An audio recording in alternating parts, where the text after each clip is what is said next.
is the new radio.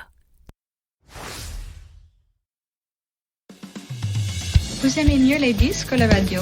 Mais c'est du podcast. Oui, très bien, je vois très bien. Tous les invités ont répondu présent. C'est la bonté même, la générosité. Nous sommes arrivés à un carrefour historique. Nous sommes en veine de générosité tous les deux. Qu'est-ce que cela signifie ? Le Podcaston, c'est le premier rassemblement caritatif des podcasts francophones propulsés par Altrui. Nous vous remercions de soutenir les associations qui seront mises en avant pendant cet événement. Surprise! Aujourd'hui, pas de petite musique guillerette, pas d'explication plus ou moins capillotractée sur le pourquoi du comment de la 3e saison de Fais-tu frette. Non. Aujourd'hui, et rassurez-vous, c'est de manière très exceptionnelle car mon ego surdimensionné ne le supporterait pas davantage, je vous épargne ma traditionnelle intro. En effet, c'est un épisode quelque peu singulier que vous vous apprêtez à écouter. Vous le savez peut-être, nous sommes en pleine semaine du Podcaston. Et si vous ne le saviez pas, vous vous demandez probablement désormais, c'est quoi ça donc le Podcaston ? Alors c'est assez simple. Pendant 7 jours, plus de 300 animateurs et animatrices de podcasts francophones se mobilisent pour mettre en valeur le monde associatif. Les auditeurs, c'est de vous dont on parle, ont ainsi l'opportunité de découvrir des associations caritatives de tous horizons et de les aider en faisant des promesses de dons ou en s'appliquant à court ou à long terme, comme ils le souhaitent, auprès de l'une de ces assos. Alors forcément, Fais-tu frette ne pouvait pas rester sur le bord de la route. Reste qu'il fallait quand même vous proposer un contenu qui soit à peu près cohérent avec ce pourquoi, depuis près de 3 ans, vous me faites l'honneur d'écouter mes tergiversations phonétiques. Ma promesse, c'est de vous faire découvrir de l'intérieur la culture et la société québécoise. Dont acte.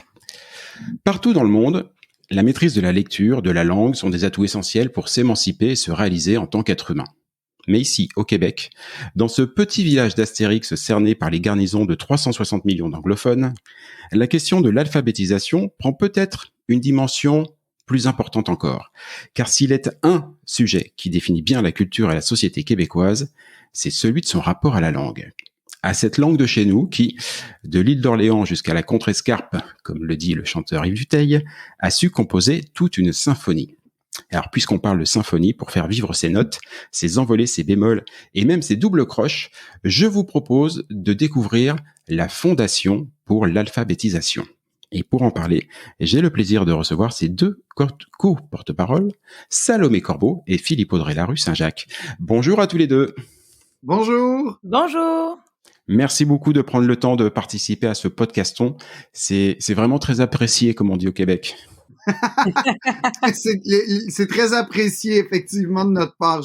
En fait, je vais parler pour nous, Salomé. Oui, je t'en prie. Parlons-nous. C'est très apprécié.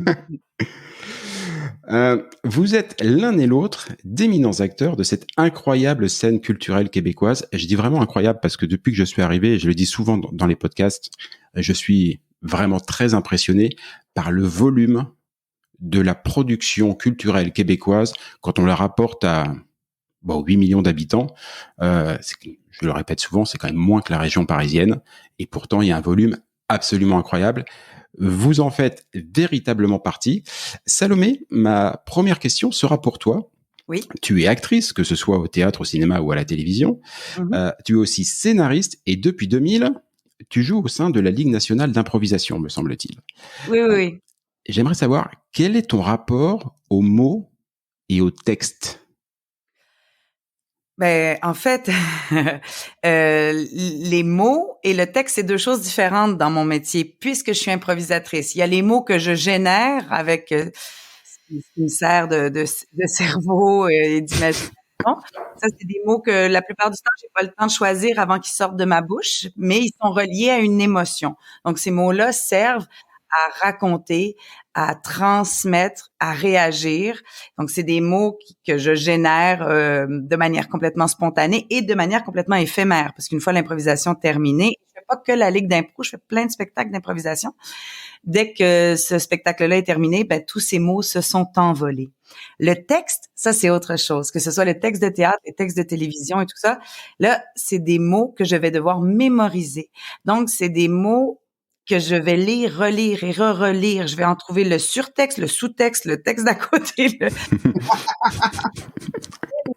Faut une bonne vue.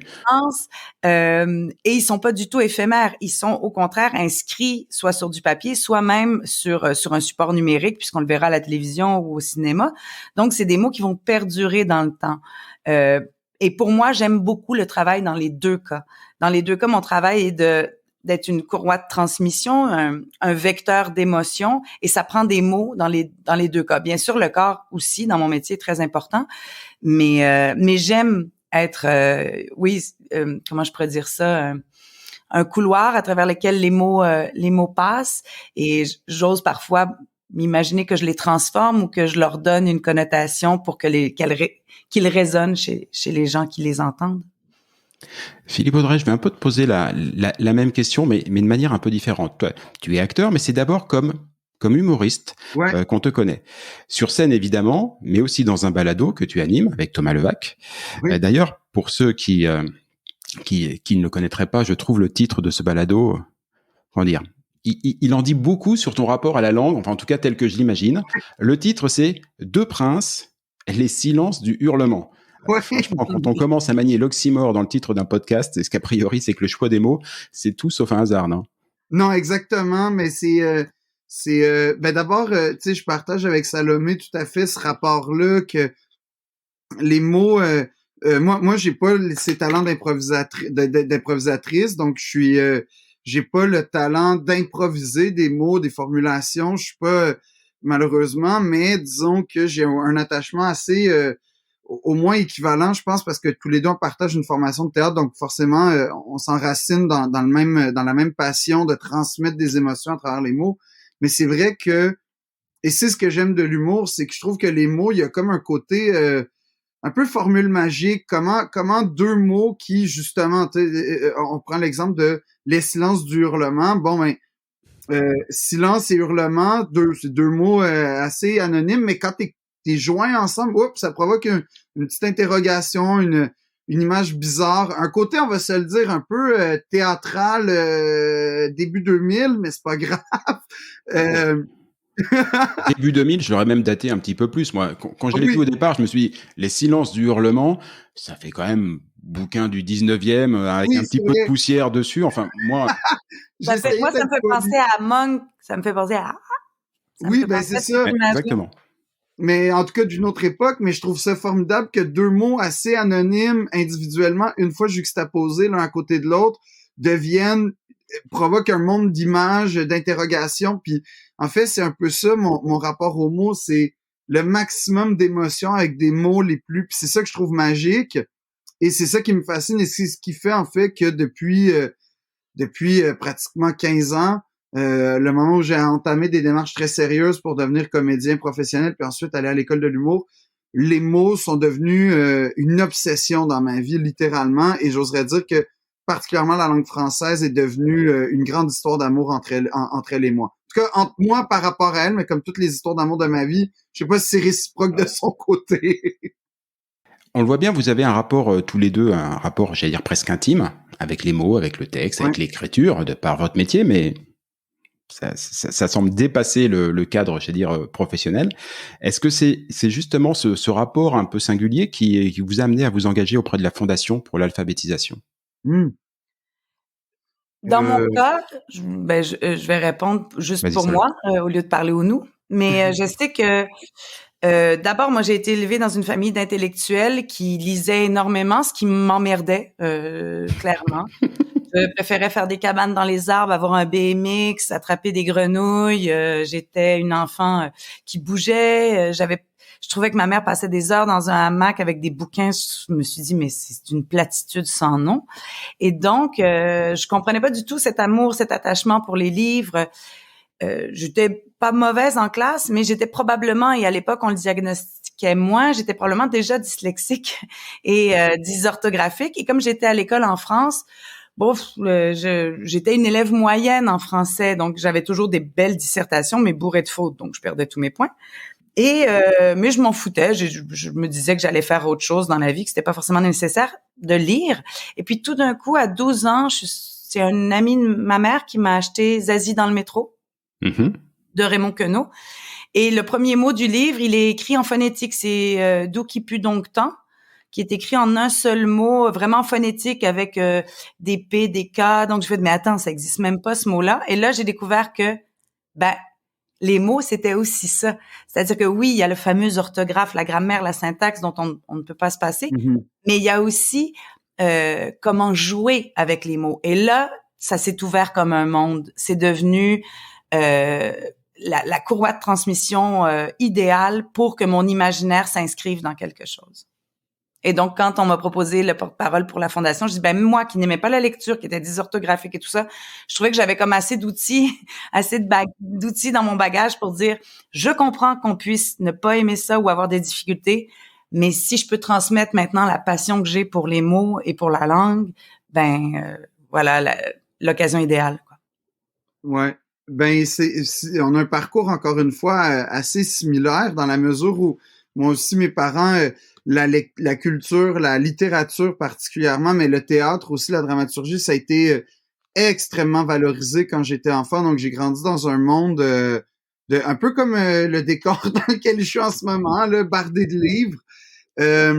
Et ça fait en sorte que dès le départ, il y avait une sensibilité, puis il y avait quelque chose aussi qui m'interpellait beaucoup dans le fait de, justement, je trouvais que c'était quand il y avait beaucoup de choses qui m'interpellaient dans le fait de le fait de vivre un peu avec un père français, une mère québécoise, les mots pour, disons, la polysémie d'un mot, ou au contraire, la différence pour une chose a deux mots. Ça, c'était quand j'étais enfant, c'était quelque chose qui me fascinait, la richesse d'un même objet pour avoir deux définitions, deux mots. Puis l'autre chose, c'était donc je voyais un univers très riche, mais que je maîtrisais pas. Puis ça a toujours été très valorisé de le maîtriser dans ma famille, ça. Oui. De bien parler français, d'utiliser le moins d'anglicisme. Mais ça, je pense, c'est ma mère qui avait des petites velléités, on va dire, souverainistes, cachées, mais où la langue, c'était quelque chose à protéger, non seulement valoriser, mais protéger, parce qu'on était dans un état comme tu le disais au début, cerné par des garnisons de 300 millions d'anglophones. Donc si on faisait pas attention à l'échelle, disons, personnelle, on pourrait pas faire attention à l'échelle collective.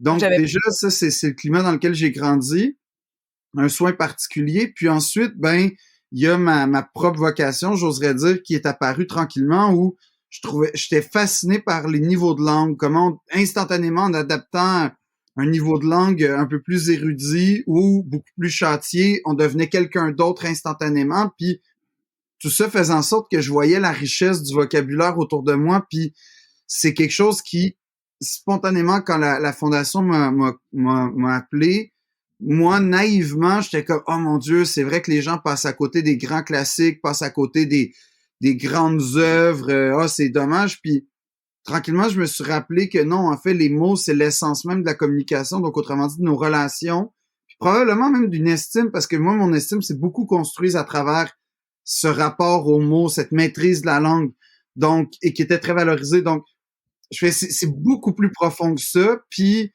cette passion que j'ai, j'espère pouvoir la transmettre, ou en tout cas, rencontrer des gens qui, si en cas de doute, je saurais leur dire, non, c'est important, puis voici pourquoi je trouve que c'est important. Vous êtes très investis tous les deux. Salomé, oui.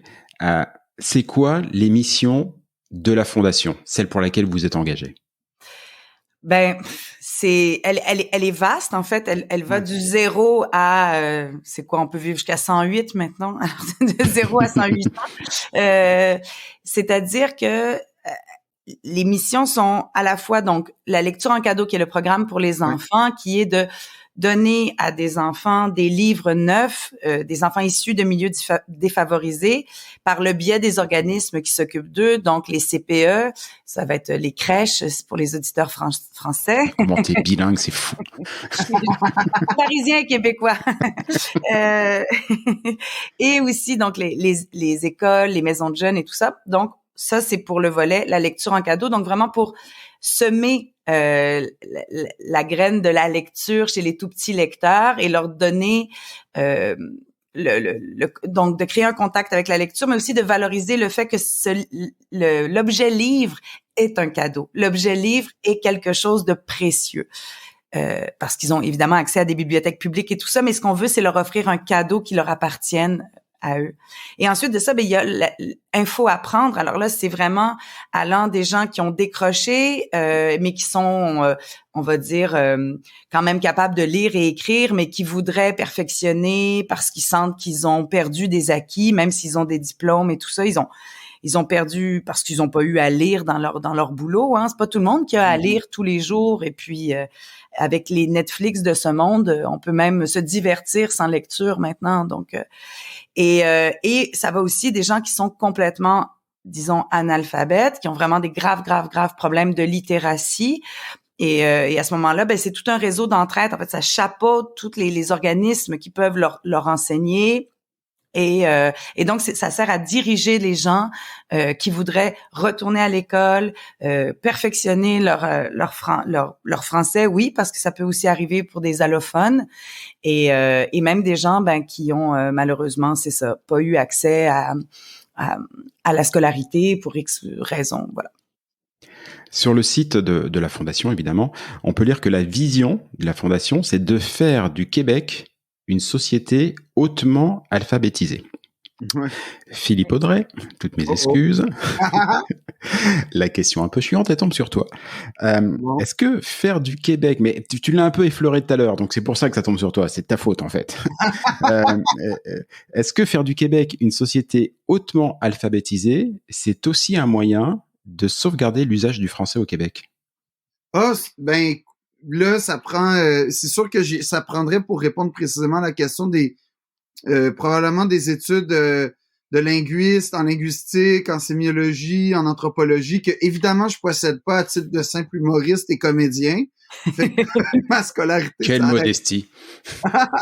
Mais c'est intéressant parce que la question je l'apprécie parce que en fait je trouve que je pense que naïvement probablement oui. Mais pas oui par la maîtrise nécessairement pour moi. Oui, ça fait partie du spectre, mais oui par l'attachement.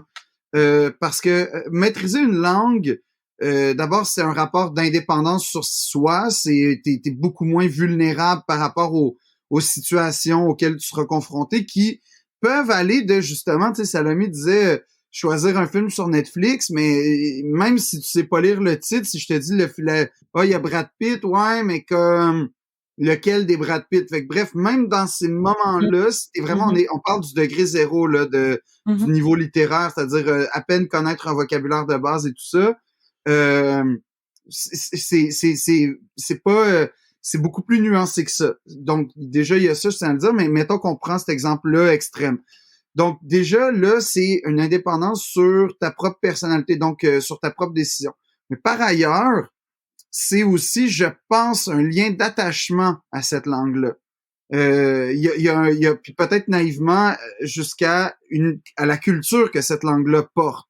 Donc, forcément, tu vas développer, j'espère en tout cas que quand on apprend le français ou quand on perfectionne notre apprentissage du français, particulièrement au Québec, on va être confronté nécessairement à un moment donné ou à un autre à la réalité objective et donc numérique des Français par rapport aux anglophones. Donc déjà, ça peut nous sensibiliser ou pas. Et par ailleurs, il y a cette espèce d'aspect, j'oserais dire peut-être charnel, en tout cas sentimental qu'on développe. Donc on a un double attachement à cette langue-là. Puis donc oui, forcément, j'ai l'impression que ça va de soi qu'on peut préserver notre culture et même, autrement dit, même l'enrichir parce que chaque nouveau locuteur arrive avec sa perception, arrive avec sa sensibilité, arrive avec sa perspective, arrive avec son histoire à raconter. Donc, on enrichit. Puis je trouve que le Québec est une société qui est très perméable à la découverte de l'autre. Et il y en a peut-être qu'ils seront pas d'accord. Puis bref, je serais très heureux d'en discuter avec eux. Puis justement, je les écouterais parce que de ma perspective, en tout cas, on est une société qui est assez perméable qui écoute, en tout cas, qui sait écouter. Peut-être pas rapidement, mais qui sait écouter éventuellement. Et c'est essentiel. Et oui, excuse-moi, Salomé, je veux pas te couper. Non, mais j'allais dire effectivement, moi je pense que plus la société va être alphabétisée, plus elle va d'abord, comme tu disais, faire des citoyens libres. Hein. Il y a rien de pire que une plateforme électorale, quand tu maîtrises pas bien la littératie, c'est difficile de faire des choix en tant que citoyen, là. Même, mais aussi par rapport à ce que tu disais, l'attachement à la culture. il y a énormément de gens qui viennent s'installer ici, qui sont francophiles, mais pas encore francophones. Et plus la société québécoise, qui est la société d'accueil, a un niveau de maîtrise de la langue, plus c'est facile d'intégrer ces gens qui ont quelque chose à raconter, et qui vont l'apprendre aussi à notre contact. Tu sais. Et moi, je suis d'origine italienne assez lointaine. Là. Mon arrière-grand-père était italien. Il est devenu francophile au début, puis francophone. Parce que pour lui, c'était une langue qui se rapprochait de sa langue maternelle, mais il disait, c'était pas... pourtant, ses congénères étaient plutôt portés vers l'anglais parce que c'était la langue du commerce. Mais quand c'est la langue de l'amour, que c'est la langue de la fête, que c'est la langue... après ça, il y a des lois qui protègent maintenant les enfants étrangers sont obligés d'apprendre le français, et c'est très bien. Mais plus la société d'accueil, justement, est riche d'expériences à partager via la langue, plus je pense que la culture s'enrichit de tous ces nouveaux locuteurs, comme tu le disais si bien. Et donc, ça aussi se renforcer, autrement dit aussi. Oui. Nécessairement. Quand j'ai commencé à m'intéresser un petit peu de plus près à la fondation, moi j'avoue que j'ai été assez estomaqué. J'aimerais savoir si vous l'avez été tout autant que moi. Je vous ai dit pourquoi j'ai été estomaqué. Évidemment, comme tout le monde, je sais qu'il y a des problèmes d'alphabétisation dans le monde. J'en ai entendu parler. Et comme j'imagine beaucoup de monde, ça me rassurait, en tout cas pour moi. Moi, quand on parle de problème d'alphabétisation, j'imagine véritablement quelqu'un qui ne sait pas du tout lire, qui ne sait pas du tout parler. J'imagine pas du tout ce qu'il peut y avoir une graduation. Et c'est un mot qui a été utilisé à plusieurs reprises, déjà, la littératie. Mm-hmm. J'ai appris sur le site de la fondation, et vous qui nous écoutez, vous pourrez y aller, vous y apprendrez aussi énormément de choses, qu'il y a 6 niveaux différents. Et alors, là où j'ai été totalement estomaqué... excuse-moi, il y a le 7e qui est Philippe Audrey, la rue Saint-Jean. Le niveau à côté un peu, mais en tout cas, vas-y sur les 6. Donc, à la fondation, il n'est pas à jour, le site. Mais vas-y. C'est un excellent niveau, celui-là. C'est un excellent niveau. C'est vrai qu'il faudrait le rajouter. Bon, mais si on parle que des 6 qui sont sur le site, qui n'est donc pas tout à fait à jour... J'ai été absolument estomaqué d'apprendre que, selon une enquête qui a été réalisée en 2012, 53,3% des Québécois âgés de 16 ans à 65 ans, donc à partir de 16 ans, c'est-à-dire on a fait des études. 53% des Québécois de 16 à 65 ans n'arrivent pas à lire des textes denses ou longs nécessitant d'interpréter et de donner du sens aux informations. Et ça, c'est le niveau 4. 53,3%. Waouh! Et là, j'avoue que je me suis dit, je pensais pas qu'il y avait un tel enjeu de société. Là, c'est des chiffres qui couvrent le Québec, mais j'imagine que c'est à peu près partout pareil dans le monde du coup.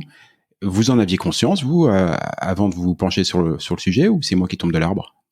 Ben, un peu, mais il y avait comme une espèce on est une société d'analphabètes, puis ça m'achalait, parce que je me disais, ça veut rien dire, puis c'est pas vrai qu'on est des analphabètes, on a un taux de diplomation.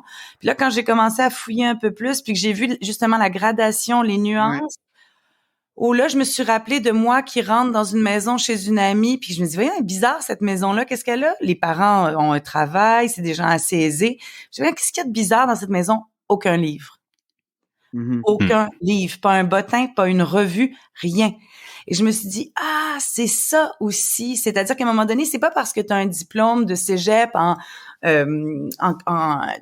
quelconque métier, là, mais avec lequel tu gagnes très bien ta vie. Ça n'a rien à voir ni avec l'intelligence, ni avec le revenu médian. Donc, c'est dur à percevoir dans une société relativement saine et en santé, parce que ces gens-là sont pas moins intelligents, puis ils sont pas moins riches non plus. Donc, certainement pas, en fait. C'est ça l'affaire. Moi, tu vois, c'est effectivement comme Salomé, c'était comme un gag, ou en tout cas un argument assez fallacieux, j'oserais même dire, dans certaines chroniques, des fois, qu'on est une société d'illettrés. Saviez-vous que 50%? Mettant l'accent en n'expliquant pas c'est quoi l'analphabétisme, en gardant ça, on sait pas lire, on sait pas écrire. Fait que forcément, tu dévalues cette statistique-là en disant, mais c'est pas vrai, tout le monde autour de moi, ou à peu près, sait lire ou écrire. Bon, premièrement, puis là, après ça, tu découvres, en faisant des recherches ou en t'informant que, oh là là, premièrement, c'est pas si vrai que tout le monde sait lire et écrire, malgré leur succès. Je pense que Mais un cas qui a vraiment, puis ça remonte à quand même il y a une quinzaine d'années, mais qui a vraiment marqué l'imaginaire, c'était Jacques Demers, tu sais, l'entraîneur des Canadiens. Attends, peut-être que Jean-Michel, tu le connais pas, c'est... Oui. Non, Jacques Demers. Donc, tu connais la Sainte Flanelle. J'ai vu un podcast d'ailleurs sur Notre-Dame du CH. Et donc, c'était un entraîneur, vraiment un monsieur de hockey que tout le monde adorait, qui a même été nommé sénateur après et qui, lui, était analphabète. Et oui, qui s'est rendu au plus haut niveau de la Ligue nationale, directeur général, gagné une Coupe Stanley, et il publie une biographie, et dans son autobiographie, en fait, il annonce qu'il est analphabète, mais vraiment, il sait à peine écrire son nom. Donc, c'est dire le niveau. Donc, c'est effectivement que oui, c'est extrêmement impressionnant. Puis, parce que tu te dis, ben, ça a strictement rien à voir avec l'intelligence. Donc, autrement dit, c'est beaucoup plus subtil. Et effectivement, c'est que, tu sais, je veux dire, on vit dans une société où j'ai l'impression que souvent, la langue est peut-être perçue comme un poids à porter, comme un truc que si tu sais pas faire ça, il y a un sentiment de culpabilité qui vient avec ça, si tu t'en occupes pas. Puis, donc, autrement dit, si t'es moindrement pas à l'aise, puis on va être honnête, la grammaire française, c'est pas la chose la plus simple au monde et la plus logique par ailleurs, hein. Il y a des exceptions tout le temps à tout. Exactement. J'en ai déjà parlé. Je vous recommande cet excellent TEDx qu'on trouve sur Internet qui s'appelle La faute à l'orthographe. Oui. C'est un très bon titre, mais c'est vrai que moindrement que t'es dans une démarche où, puis ça arrive, là, la langue, les règles, tout ça, c'est sûr que tu vas abandonner, tu vas être capable de lire, tu vas être capable de te débrouiller, mais 53%, moi, c'est ça. En fait, ça explique comment il faut pas avoir de préjugés, comment le problème est sérieux, puis comment surtout, en fait, il y a énormément de travail à faire, mais c'est surtout que ça déjoue les préjugés parce que si on se fie au fameux préjugé que quand tu sais pas lire et écrire, ben, t'es un incapable, un imbécile, un ci, un ça, ben, je suis désolé, on vit pas dans une société d'incapables, d'imbéciles à la base, et certainement pas les gens qui ont des certains troubles de littératie. Et donc, c'est dans ce sens-là que je trouve que ça invite en plus à la sensibilité de tous et chacun, cette statistique-là. Tu sais, quand tu passes 20 ans à être un super, je sais pas moi, contremaître dans les mines, et que tu as une expertise de fou sur tout ça, ça se peut que tu jamais eu à relire depuis la fin de ton secondaire, tu sais. Ouais. Et ça fait de toi justement quelqu'un qui est dans l'ingénierie jusqu'aux yeux, donc tu connais des règles de la physique, tu connais la minéralogie, tu connais plein de choses, donc ça a même pas rapport avec les connaissances.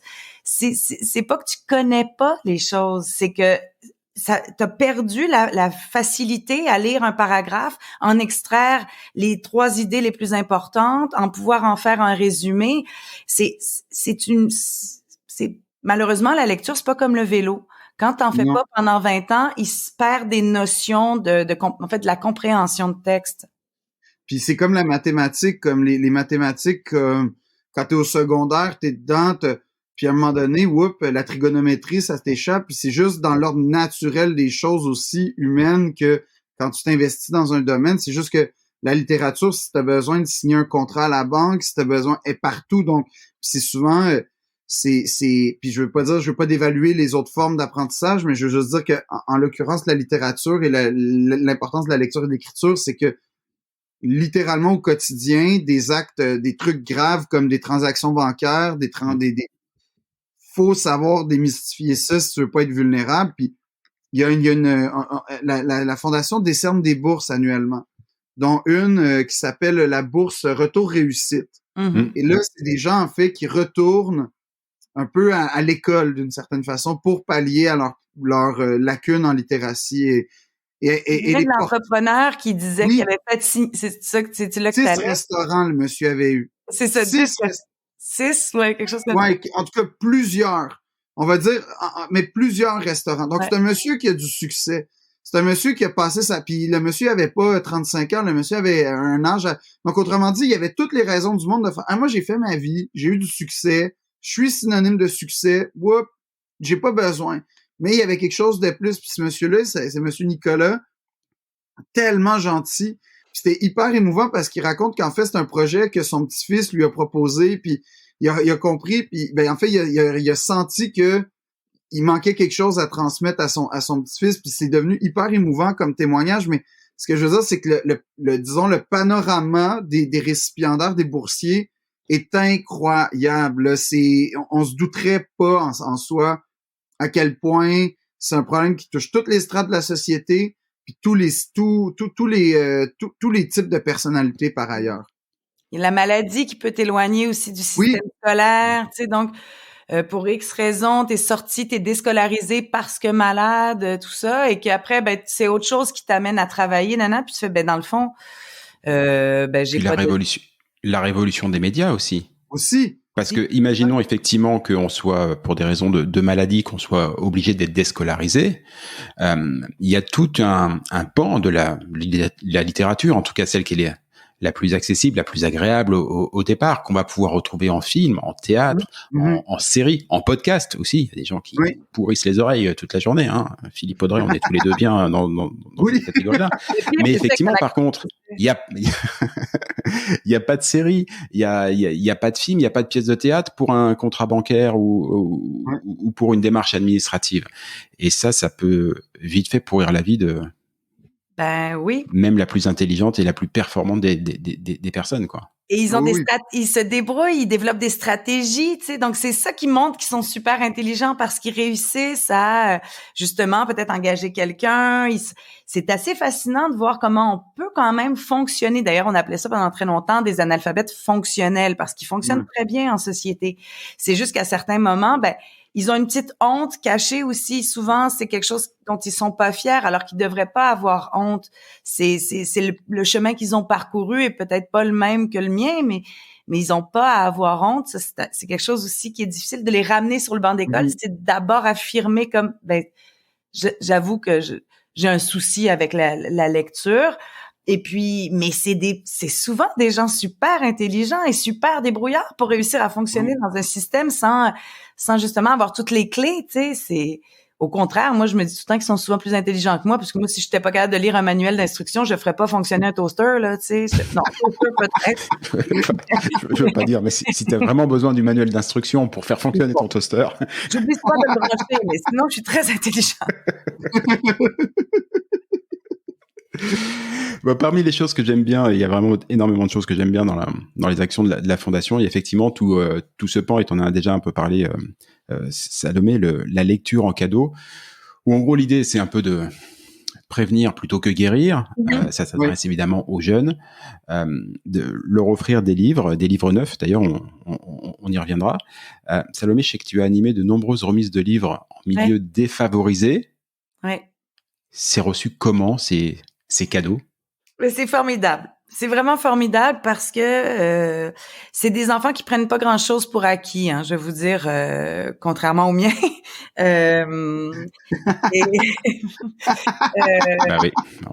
Forcément. Et donc, la plupart du temps, on va entendre des phrases comme « Mais il est à moi, j'ai pas besoin de le rendre à la bibliothèque. Il est à moi, je peux l'amener à la maison et le lire à ma sœur. » Il y a Mohamed aussi, ça c'est mon préféré dans toute l'histoire, qui est à l'équivalent du CP, donc en première année de primaire, donc il apprend à lire. Toujours aussi bilingue. Oui, je suis bilingue. Et il l'ouvre et il fait « Je l'ai jamais lu, celui-là! » Je fais comme « Oui, mais... » Bonne nouvelle. Il n'a pas dû en lire tant que ça, mais donc c'est toujours aussi émouvant de voir à quel point ils doutent du fait que ce soit pour eux, à eux, pour toujours. C'est ça qui est le plus émouvant, je trouve. C'est pas leur premier livre là qu'ils ont entre les mains, mais c'est le premier qui est à eux. Et puis moi, je joue avec eux autres. Je leur dis, OK, on va les faire craquer. Surtout les livres pour enfants, la colle est plus rigide souvent. Alors je leur montre que ça fait du bruit, un livre. Je dis, sentez, ça sent bizarre, ça sent l'encre. Je dis, qui a une bande dessinée avec des pages qui brillent? Ça, c'est du papier glacé. Qui a des romans?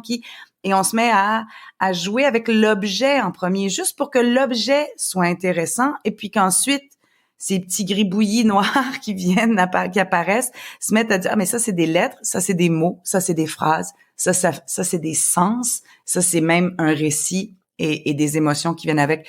Mais c'est vraiment beau de voir à quel point, et tous les âges, en fait, parce que j'ai fait même jusqu'en 3e et 4e année, donc ils sont un petit peu plus vieux, ils ont 9-10 ans, et même eux, pour la plupart, disaient, je peux vraiment le garder, là, il est vraiment à moi, madame? Je dis, oui, oui, il est à toi. Et puis, des fois, ça reste des enfants. Ah non, j'aime pas les dinosaures. Alors là, on leur laisse échanger entre eux parce que ça reste des enfants. Et puis, et puis l'idée, c'est surtout qu'ils s'y attachent, quoi, à leur livre. Donc, des fois, comme ça, il y a un petit moment où ça échange les livres pour être plus proche de leurs intérêts, mais tant mieux même, je dirais.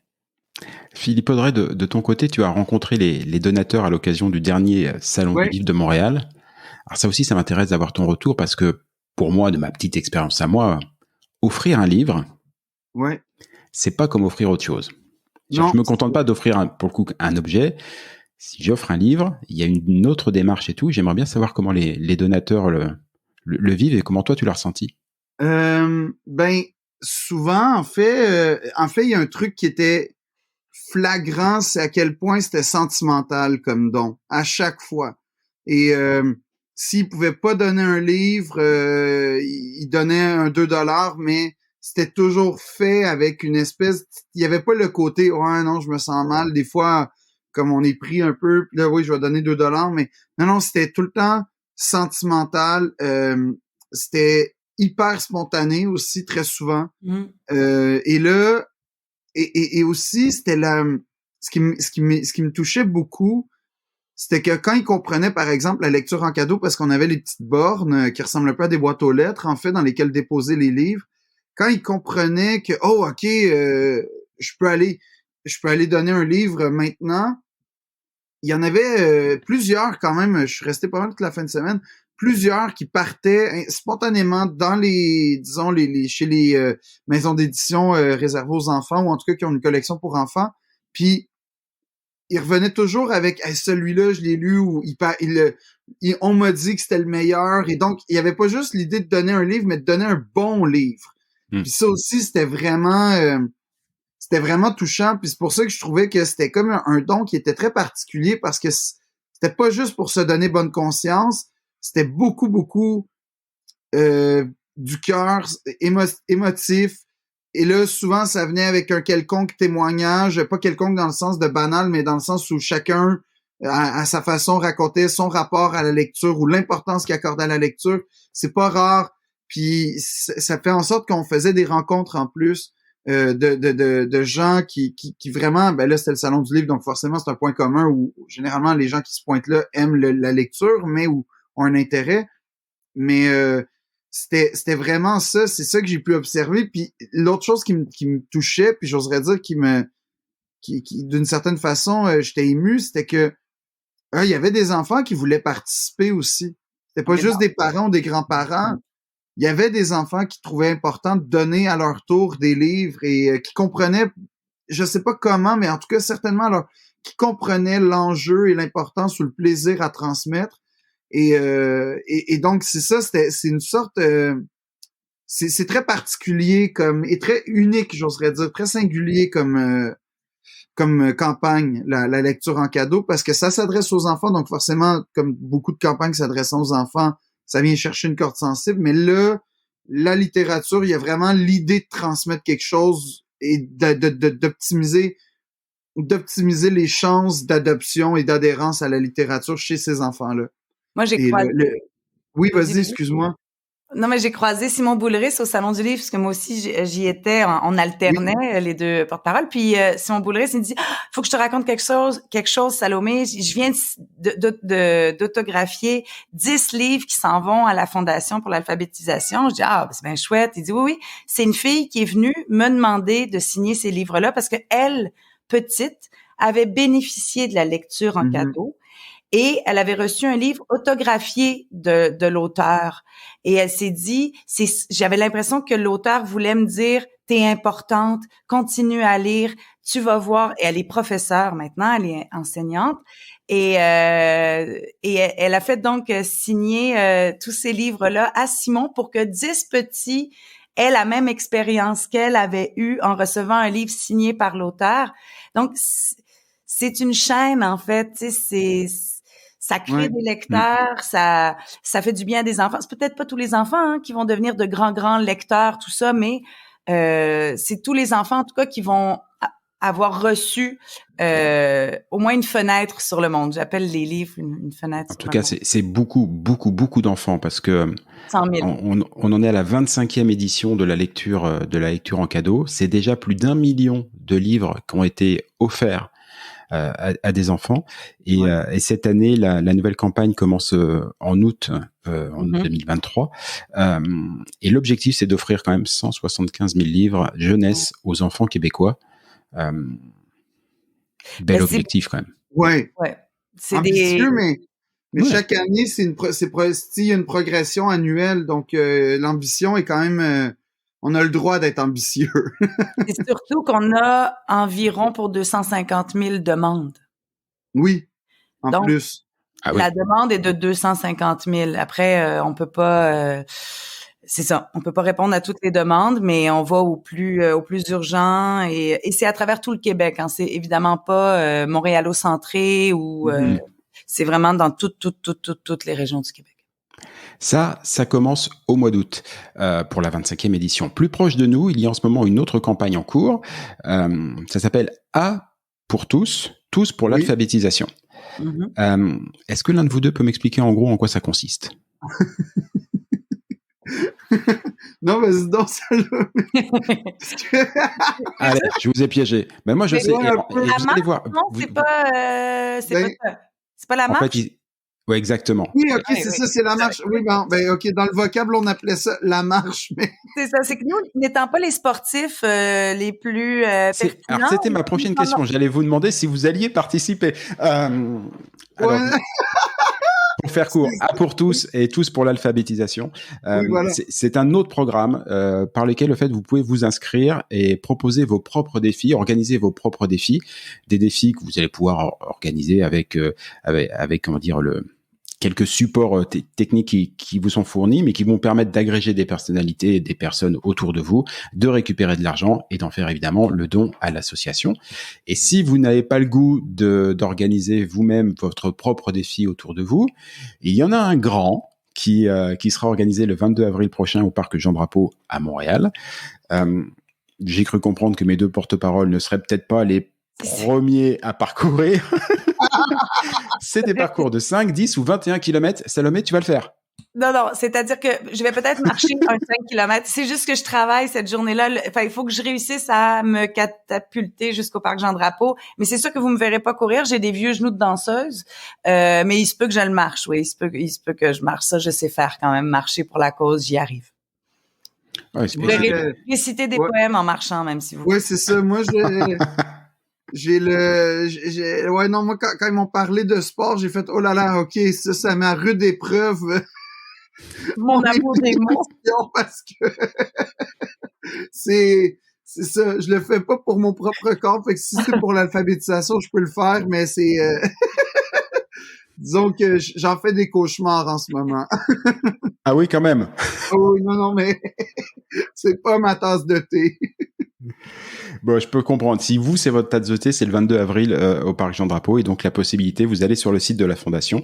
Vous avez évidemment toutes les coordonnées, que j'ai mis en coordonnées. C'est ça, vous n'êtes pas obligé de courir, hein. Vous pouvez évidemment. Non, vous pouvez faire plein de choses. Voilà, il y a ce défi qui est organisé au parc Jean Drapeau, mais vous pouvez imaginer plein d'autres défis. Je pense qu'il va y avoir certainement plein d'autres défis organisés aussi par d'autres associations. Enfin, il va y en avoir un petit peu pour tout.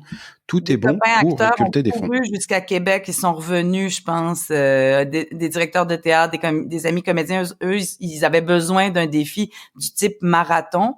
Je les trouve formidables, mais vous êtes vraiment pas obligé de courir jusqu'à Québec, là. Vous pouvez aussi vous faire un souper, je sais pas, où tous les plats commencent par M, et puis voilà. Non, mais les défis peuvent être multiples. Il y a pas de règles. Les défis, c'est comme vous voulez. Ouais. Bien, si vous avez, vous aussi envie de ressentir un petit peu de tout ce que Salomé, Philippe Audrey et tous les membres de la Fondation pour l'alphabétisation ressentent en s'engageant, vous pouvez dès à présent, là tout de suite maintenant, vous allez sur votre petit ordinateur, tac, et puis vous vous connectez. Vous pouvez aller sur le site du Podcaston, podcaston.org, et faire une promesse de don. Et comme je sais que vous avez de la suite dans les idées, vous pouvez immédiatement transformer votre promesse de don en don. Faire espèce sonnante et trébuchante, comme on dit, un don définitif en vous rendant sur le site fondationalphabétisation.org. Et même que si vous donnez plus que ce que vous avez promis initialement sur le site du podcaston, vous savez quoi, on sera pas plus fâché que ça. Non, hein, sans rancune, comme on dit chez nous. Ah, d'ailleurs, petite précision pour tous ceux qui nous écoutent en Europe ou ailleurs, et qui auraient envie de contribuer à cet élan de solidarité au Québec, les cartes bancaires internationales sont elles aussi acceptées, les amis. Comme d'habitude, tous les liens, que ce soit pour accéder au site de la Fondation, aux campagnes de dons, aux activités, aux campagnes dont nous avons parlé, et toutes celles dont on n'a pas parlé aussi d'ailleurs, parce que le temps nous était compté, tout ça se trouve en commentaire de cet épisode. Et si vous avez envie de découvrir d'autres associations qui, comme la Fondation pour l'alphabétisation, changent le monde et le rendent un peu plus beau, je vous invite à aller sur le site du Podcaston. Vous y découvrirez tous les podcasteurs participants et toutes les associations mises en avant. D'ailleurs, pour ma part, je commencerai par l'excellent podcast Vlan de mon ami Grégory Pouy, qui a choisi de mettre en avant l'incroyable association Loba. Salomé, Philippe Audrey, mille merci vraiment de m'avoir accordé tout ce temps pour parler de la Fondation. C'est un honneur et un plaisir. Merci Jean-Michel. Un plaisir et un honneur partagé. Merci beaucoup. Oui. À très bientôt. À bientôt. À bientôt.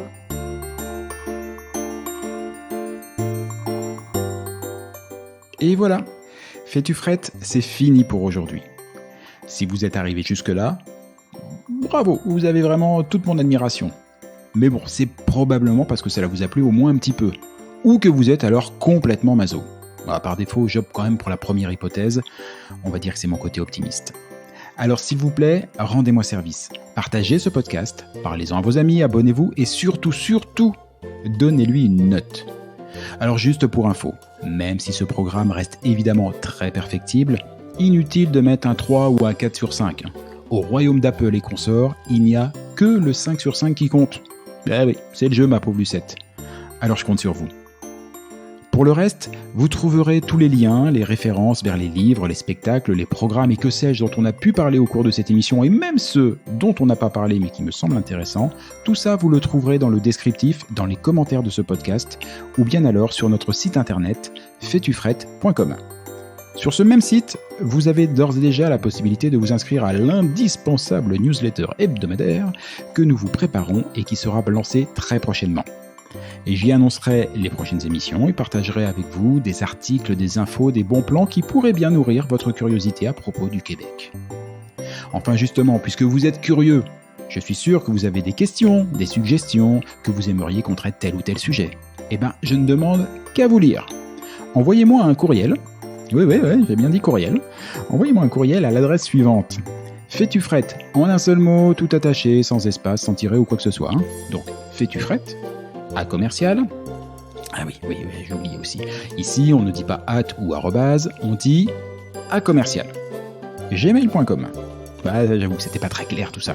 On récapépète depuis le début, vous allez voir, c'est très simple. Fais-tu frette, F-A-I-S-T-U-F-R-E-2-T-E, à commercial, gmail.com.